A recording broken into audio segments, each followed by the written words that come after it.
Welcome back to the deep dive. Today, we are zooming out, way out, and then we're going to zoom all the way in. We are tackling the ultimate origin story.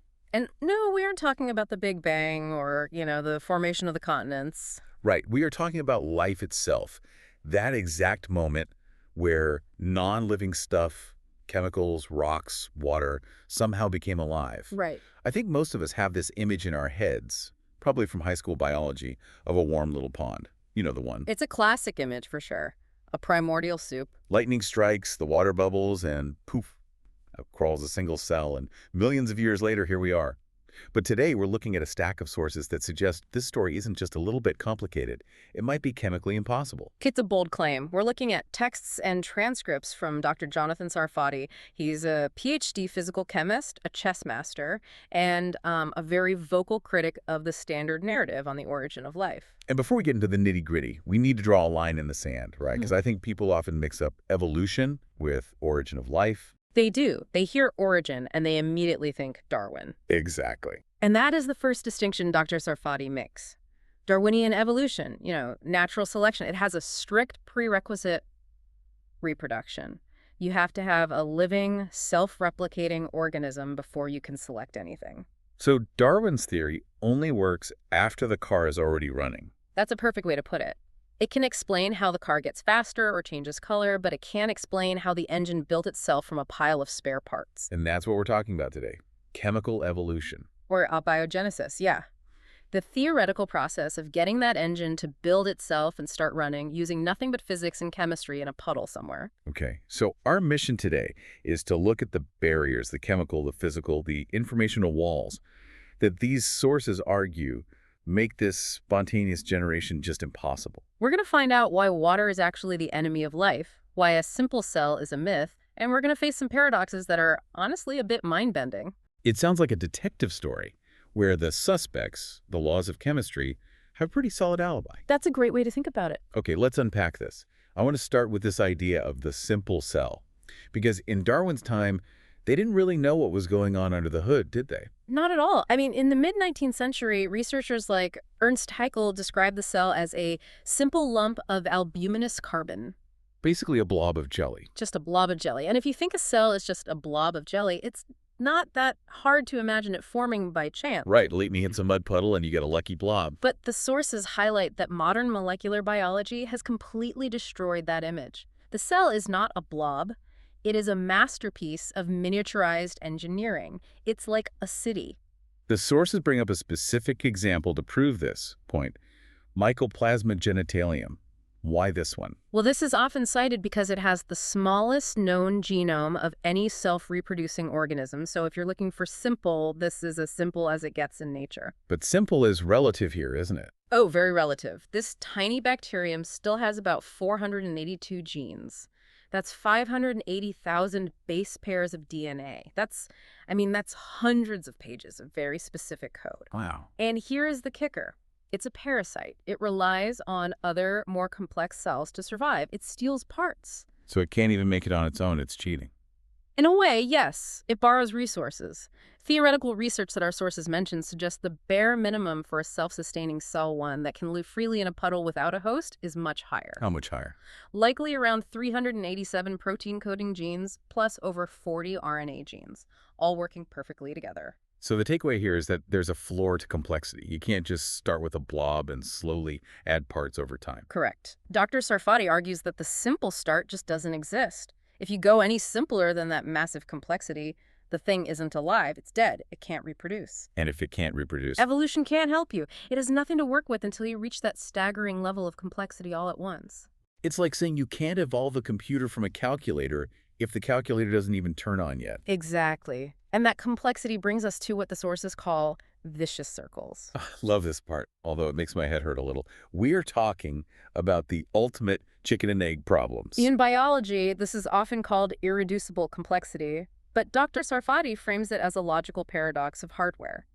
Let's look at DNA and proteins. Okay, walk me through this. DNA is the blueprint, right? It's the recipe book. DNA holds the instructions to build proteins. But, and here's the catch, the machinery that reads the DNA and actually builds those proteins. It's made of proteins. Wait, so you need the protein, To read the DNA, to make the protein. That's it. You cannot have one without the other. They have to appear at the same time. If you have DNA but no proteins to read it, the DNA is just a useless string of chemicals. And if you have the proteins but no DNA? They'll just fall apart, and you can't make any more. The whole system has to be there fully formed from the beginning. That is a tough loop to close. It feels like a total catch-22. It is, but the sources mention an even crazier one involving energy, the ATP synthase motor. Oh, this thing is cool. I was reading the description in the notes. It sounds like something from a sci-fi movie. It is one of my favorite molecular machines. The sources describe it as a true rotary motor. It actually spins. How fast? At about 10,000 RPM. That is faster than my car engine redlining. Much faster.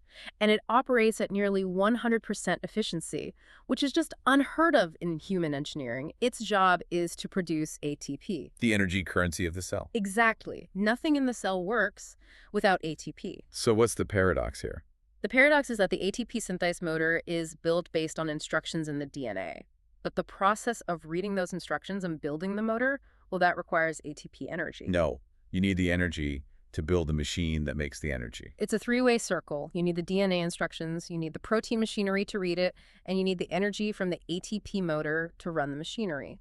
All three are completely interdependent. You can't have one without the other two. Right. You can't evolve them one by one because the system doesn't function until all three are present and working together perfectly. It's like trying to build a power plant, but all your power tools need electricity from that specific power plant to work. You can't even get started. That is a perfect analogy. And remember, this is supposed to be happening in a random soup of chemicals. Which leads us nicely to the soup. I saw this in the notes. Chemistry is the enemy. I thought that was a pretty provocative title. It is, but Dr. Sarfati is a physical chemist, so he's looking at this from a pure reaction standpoint. He argues that the popular image of the primordial soup ignores some basic chemical laws. We have to talk about the Miller-Urey experiment. I remember this vividly from my textbook. The flask, the sparks simulating lightning, and boom amino acids. Proof of life, right. That's how it's often presented. But the sources break down why many chemists now consider that experiment a failure, at least in terms of the origin of life. What went wrong? Was it faked? Not faked, but, let's say, intelligently guided. First, look at what it actually produced. It didn't make a cell. It produced mostly tar and resin. Gunk. Toxic gunk that's actually harmful to life. It did produce some amino acids, yes, but only tiny traces of the very simplest ones. But they got amino acids. That's a start, isn't it? It's a start, but there was a cheating factor. The sources call it investigator interference. Miller and Urey used a trap in their apparatus. A trap. As soon as the amino acids were formed, they were siphoned off to a safe container. Because the same energy source, the sparks or UV radiation that creates the amino acids, also destroys them. In fact, it destroys them much faster than it makes them. So in the real world, without a scientist there to protect the chemicals, the environment would tear them apart immediately. The experiment sort of proves that you can make amino acids, but only if you have an intelligent chemist carefully protecting them. which kind of defeats the purpose. It does, but there's an even bigger chemical bully in the soup. Water. Water. But life needs water. NASA's always looking for water. Follow the water, right? Life needs water to survive, yes. But for the origin of life, the sources argue that water is actually a destroyer. It comes down to a process called hydrolysis. Okay, unpack that, because I drink water every day and I don't feel like I'm dissolving. You have repair mechanisms. But think about proteins and DNA. They are long-chain polymers. To form a chain, you have to link small pieces together. Chemically, every time you link two pieces, a water molecule is released. Okay, standard chemistry. But the problem is, in a watery soup, chemistry wants to go the other way. Because there's so much water around, the water molecules attack the bonds and break the chain back apart. So in a primordial ocean. The natural tendency is for chains to break down, not build up. The sources argue that a watery soup is the last place you would expect long, complex polymers to form spontaneously. It's like trying to build a sandcastle while the tide is coming in. The water is constantly dissolving the glue. Exactly. And if that wasn't enough, we have the chirality issue. Handedness. This one feels subtle, but the sources make a huge deal out of it. Because it's absolutely lethal. Many molecules, like amino acids, come in two shapes that are mirror images of each other, left-handed and right-handed. Like your gloves. Exactly. They look the same, Mm. but you can't put a left glove on your right hand. And when you make these chemicals in a lab or in a Miller-Urey experiment, you get a 50-50 mix. Half left, half right. A race mate, right? A race mate. It's Right. pure chance. But life is incredibly picky. Biological proteins are homochiral. They use 100% left-handed amino acids, every single one. What happens if just one right-handed one sneaks in? Say you have a chain of 100 lefties and just one righty. It ruins the entire chain. A protein has to fold into a very specific 3D shape to work, like a key fitting a lock. If you put a right-handed amino acid in there, it's like putting a kink in the key. The protein can't fold correctly. It's useless junk. And the soup has no way to filter them out. That's the problem. The sources point out there is no known, natural, non-biological way to separate just the left-handed ones from a soup and keep them that way. So a random soup could never build a functional protein. It's like trying to type a novel, but every other key on your keyboard deletes the previous letter. You just can't make progress. A great analogy. And that leads us to the biggest hurdle of all. We've talked about the hardware, the chemicals, but we haven't talked about the software. The information enigma. This is where it gets really interesting to me, especially living in the digital age. It is the distinction between the medium and the message. The sources use the book analogy. Right, the ink and the paper. You can analyze the chemistry of the ink and the paper all day long, but the chemistry of the ink did not write the story of Hamlet. The information is separate from the material. Precisely. And in the cell, the DNA code is the information. Dr. Sarfati asks the question, how did stupid atoms write their own software? There's nothing in the chemistry of the DNA letters that makes them line up in a specific order to code for a protein. It's a language. And the sources actually try to put a number on the odds of this happening by chance. They do. And I want to slow down here because these numbers are just hard to grasp.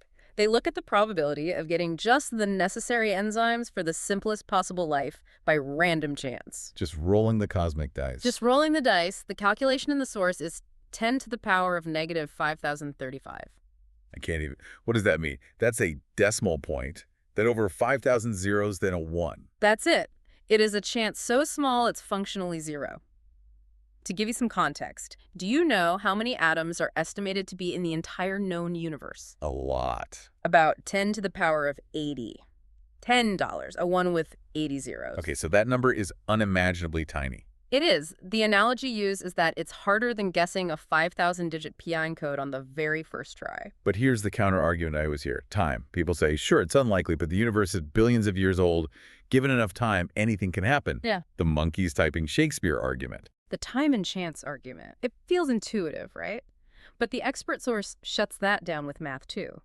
They point out that the universe has only existed for about 10 to the power of 18 seconds. That sounds like a lot, but compared to that other number, It's nothing.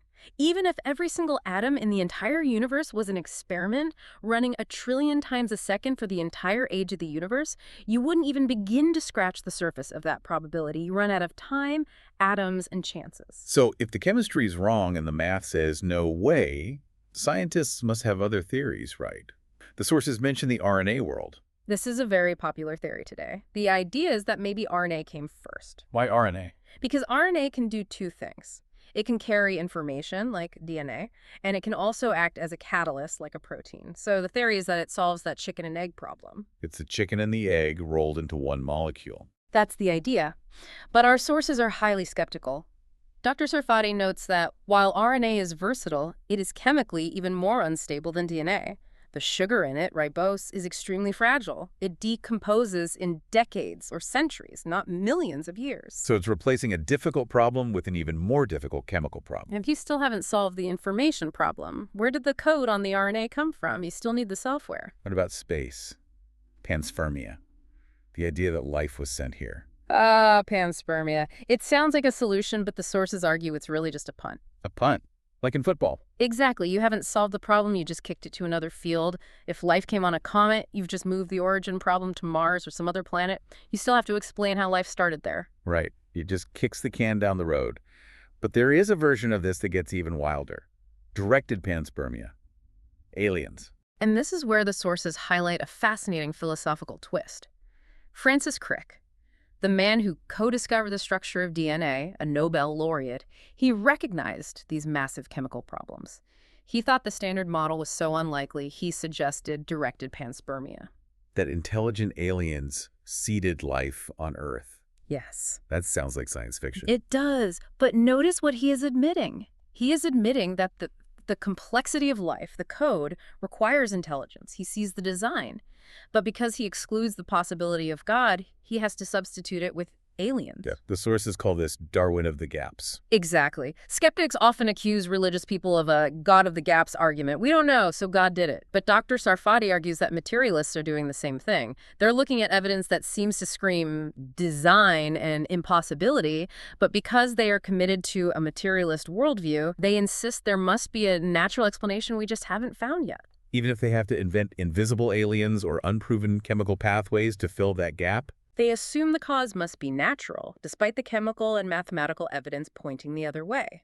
That really is the core argument of these sources, isn't it? That belief in a spontaneous chemical origin of life isn't based on observation. It's a kind of faith in materialism. It forces you to ask, are you following the evidence where it leads, or are you forcing the evidence to fit a pre-existing belief? So where does that leave us? Let's recap the case we've built today from these sources. Okay. We have the myth of the simple cell life is irreducibly complex from the very start. We have the vicious circles. You need the machine to build the machine. We have the dirty chemistry, water-breaking bonds, the wrong-handedness of molecules, the toxic tar from the experiments. And we have the information enigma, the mathematical impossibility of specified complex code arising from just noise. It's a heavy list of objections. It is. And the sources conclude that if the laws of physics and chemistry actively work against the spontaneous formation of life, then insisting it happened by chance is no longer a scientific stance. It's a philosophical one. They argue the evidence points toward an intelligent cause. An intelligent cause that exists outside the system. Because information, code, and miniaturized machines are, in our experience, always hallmarks of a mind, not just random matter. It certainly changes how you look at a simple bacteria, doesn't it? It does. It stops being a blob and starts looking like a piece of unbelievably advanced technology.